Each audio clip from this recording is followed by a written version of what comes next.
Bonjour. Notre équipe vous présentera la co-animation par Jennifer Fortin et Gabriella Joly.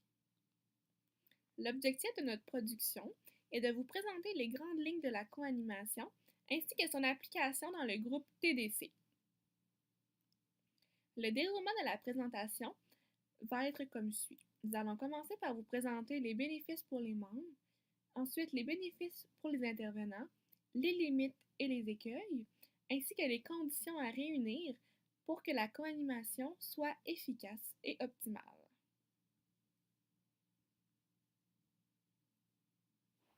La co-animation présente plusieurs bénéfices pour les membres. Tout d'abord, elle permet un recours à plus d'informations et de ressources. Elle permet aussi une identification plus facile à une animatrice qu'à l'autre. C'est une occasion de travailler avec différentes personnalités. Elle assure plus d'attention et de présence professionnelle pour un groupe de 6. Et les enfants peuvent faire un apprentissage en observant le modèle de relation possible entre l'animatrice et la co-animatrice. Concrètement, pour le groupe d'enfants TDC, ceux-ci ont besoin de beaucoup de support en lien avec les stratégies cognitives. Ils ont des difficultés à se faire des amis, alors observer l'interaction peut les faire apprendre. Un animateur peut avoir un style humoristique et un autre peut avoir un style plus directif auquel s'identifieront les différents enfants. La co-animation présente aussi plusieurs bénéfices pour les intervenantes. Premièrement, elle permet un partage des tâches et des responsabilités et ainsi de réduire le travail logistique. Ensuite, elle facilite les démarches administratives et les négociations. Elle offre un soutien face à un groupe ou à des membres difficiles. Elle permet aussi à une personne d'observer pendant que l'autre est dans l'action. Elle permet aussi de réaliser des activités en sous-groupe dans un groupe de 6, par exemple. Elle permet aussi de recevoir une rétroaction de la part de l'autre animatrice et donne une vision différente de faire selon l'animatrice qui anime.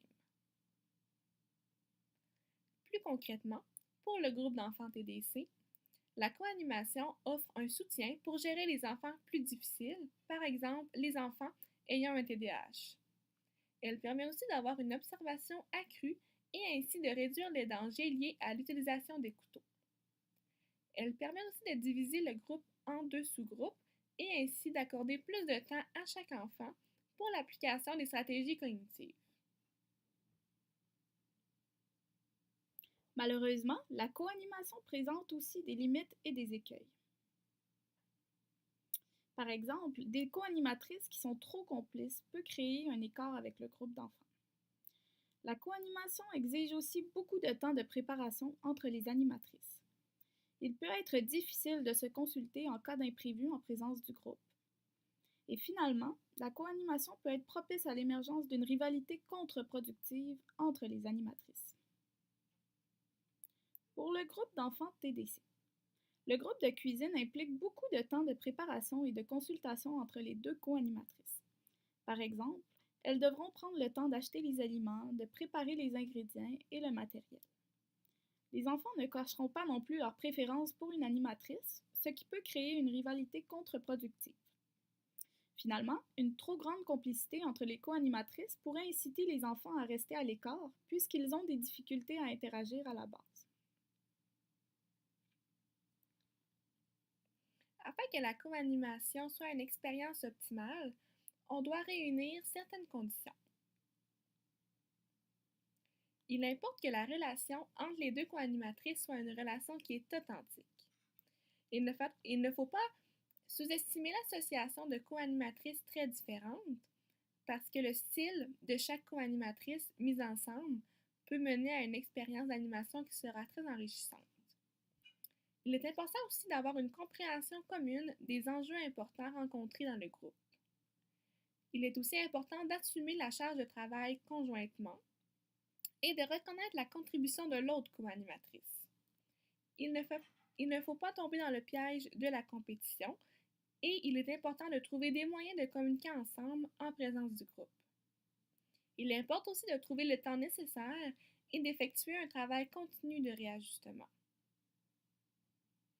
Pour notre groupe d'enfants TDC, il sera important d'ajuster les séances ou les objectifs selon la performance des enfants afin d'assurer un juste défi en tout temps et d'améliorer leur estime personnelle. Il est important aussi de réajuster la place des enfants en fonction de ce qui a été observé dans le sociogramme.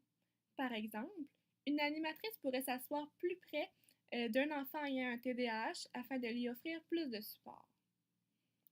Il importe aussi de trouver une façon efficace de communiquer ensemble en présence des enfants par des signaux non-verbaux. Par exemple, une animatrice pourrait faire un signe non-verbal pour signifier à l'autre animatrice qu'elle doit accélérer ou diminuer le rythme.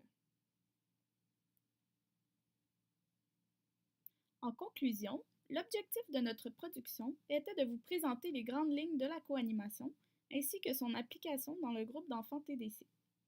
En résumé, bien que la coanimation présente plusieurs avantages pour le groupe et pour les animatrices, elle présente aussi ses limites. C'est pourquoi il est important de réunir certaines conditions afin d'assurer une expérience d'animation optimale. Notre message clé est: la coanimation, c'est comme la cuisine, c'est un art et ça s'apprend. La source que nous avons consultée est le livre Intervenir en groupe de Chantal Leclerc. Finalement, nous espérons que notre production sur la coanimation vous a permis d'en apprendre davantage et qu'elle vous a donné les outils nécessaires afin de faire en sorte que votre coanimation en groupe soit une expérience optimale et enrichissante, autant pour vous que pour vos membres.